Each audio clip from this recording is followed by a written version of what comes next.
চাঁদপুরে তৃণমূল নারী সোসাইটির উদ্যোগে বিউটিশিয়ান প্রশিক্ষণ অনুষ্ঠিত হয়েছে। 12 জুলাই শনিবার সকাল থেকে বিকেল পর্যন্ত চাঁদপুর শহরের মির শপিং কমপ্লেক্সের 3য় তলায় রূপলাগী মেকওভার অ্যান্ড বিউটি সেলুনে এই আয়োজন করা হয়। সম্পূর্ণ বিনামূল্যে আয়োজিত এই প্রশিক্ষণ কর্মশালায় চাঁদপুরের বিভিন্ন বয়সের 17 জন নারী উদ্যোক্তা অংশগ্রহণ করেন। এতে প্রশিক্ষক হিসেবে উপস্থিত ছিলেন আন্তর্জাতিকভাবে বিউটিশিয়ানের ওপর সনদপ্রাপ্ত ও চাঁদপুরের রূপলাগী মেকওভার অ্যান্ড বিউটি সেলুনের স্বত্বাধিকারী সোহেলি সুলতানা। তিনি বলেন, চাঁদপুরে অসংখ্য প্রতিভাবান, পরিশ্রমী এবং উদ্যমী নারী উদ্যোক্তা রয়েছে, যারা একটু সহযোগিতা এবং প্রশিক্ষণ পেলে নিজেদেরকে তারা স্বাবলম্বী নারী হিসেবে গড়ে তুলতে পারবে। আজকের এই প্রশিক্ষণে অংশ নেওয়া উদ্যমী নারীরা তাদের জীবনকে বদলে দেওয়ার জন্য এর থেকে শিক্ষা গ্রহণ করে নিজেদের কর্মে ব্যয় করে তারা স্বাবলম্বী হবে, এটি আমি প্রত্যাশা করছি। সোহেলি সুলতানা আরও বলেন, চাঁদপুরে চমৎকার একটি ব্যবসা বান্ধব পরিবেশ রয়েছে।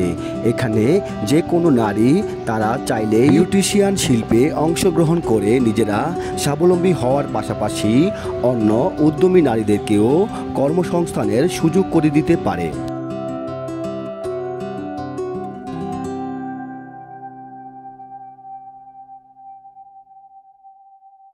দেখো মেকআপ কত সময় ধরে আমাদের মেকআপের কিছু হচ্ছে না, কিন্তু এখন ও এই মেকআপ নিয়ে একদম ধরো রাতে 12টা 1টা 2টা 3টা পর্যন্ত থাকতে পারবে এবং তোমরা এই মেকআপ কিন্তু টাচ করে দেখতে পারবে। আমি যদি এখন হাত দিই মেকআপ দেখো কিচ্ছু হচ্ছে না, পুরো একা আমি পুরো ঈদ কভার করতাম, ঈদের কাজ শেষ করতাম, ঈদের দিন কাজ করতাম বাসায়, তো কাজ করে তারপরে যে আবার ঈদের দিন পর থেকে আবার আমাদের ব্রাইড সিজন শুরু হয়ে যায়। অবস্থা সবার বলো কেমন লাগলো ক্লাস করে?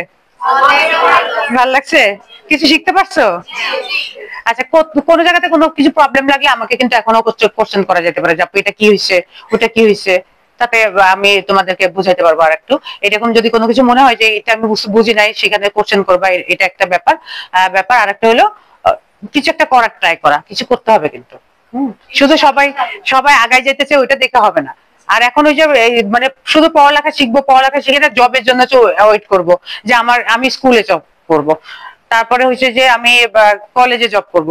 অবশ্যই করবে, কেউ না কেউ করবে, কিন্তু সবাই ওয়েট করা যাবে না। নিজেরা কিছু করি। আমি এই যে একটা ইয়ে করতেছি, আমার 2টা সেলুন 3টা সেলুন ছিল, আমার 3টা সেলুনে তোমার 5টা করে মেয়ে হইলেও কিন্তু আমার 15টা মেয়ে আমার কাজ করতেছে এবং আমার এখান থেকে কাজ করে ওই যে সালমি ওর পুরো সংসার চালাইতেছে। ওর সমাজের মেইন গার্জিয়ান হলো মা, ওর মার পরে ওর বড় ভাই কিন্তু ওর বাসার কোনো দায়িত্ব পালন করবে না। বড় ভাই বিয়ে করে বোর বাড়িতে চলে যাবে, আর ও কি করবে, যেখানেই থাকবে ছোট ভাই বোন যা আছে, মা বাবা আছে বৃদ্ধ, তারপরে সারা জীবন দেখবে। তো এই জায়গাতে কিন্তু বিজনেস করলে করা যায়। তো এটা অনেক বড় একটা ব্যাপার। তোমরাও এরকম মানে আমাদেরকে দেখে থাকে না, আমার ক্লাসটা কেন অর্গানাইজ করা বা আমি কষ্টটা কেন করতেছি, আমি চাই যে আমাদেরকে দেখে তোমরা শিখো, সাহসী হও।